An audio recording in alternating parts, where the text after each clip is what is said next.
আজ আমি কিছু গল্প এবং কম্পারেটিভলি পার্থক্য বোঝাবো। যারা আমরা বাবা তারা এই গল্পটা খুব ভালো করে বুঝতে পারবে। কিভাবে?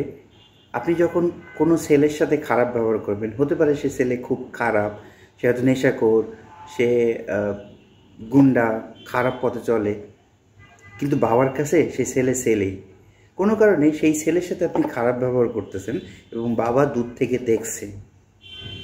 এরপরে ওই বাবার কাছে আপনি যেয়ে যদি বলেন যে এক্স বা ওয়াই, ভাই আমি বা আঙ্কেল, আপনার জন্য আমি জীবন দিতে পারি, আমি সব কিছু করতে পারি, আপনি যা বলবেন তাই মানবেন, সেই বাবা কখনোই নিতে পারবে না।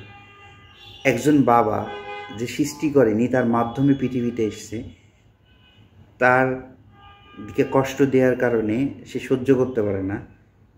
আমি হিন্দু, মুসলিম, বৌদ্ধ সবার কাছে বলছি, আপনি যখন সৃষ্টির, আপনি মুসলমানরা মনে করে সব সৃষ্টি করছে আল্লাহ, অফকোর্স। অ্যান্ড দেন হিন্দুরা কি মনে করে? তার গড, ভগবান সৃষ্টি করছে। খ্রিশ্চানরা গড। অ্যান্ড দেন যে ধর্মই আছে সবাই মনে করে তার সৃষ্টিকর্তা সব সৃষ্টি করেছে।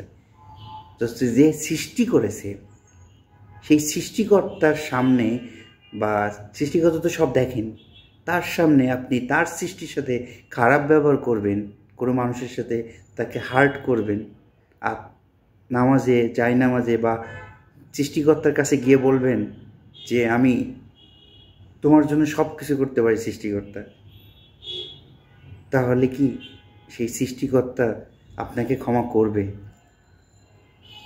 একবার চিন্তা করবেন।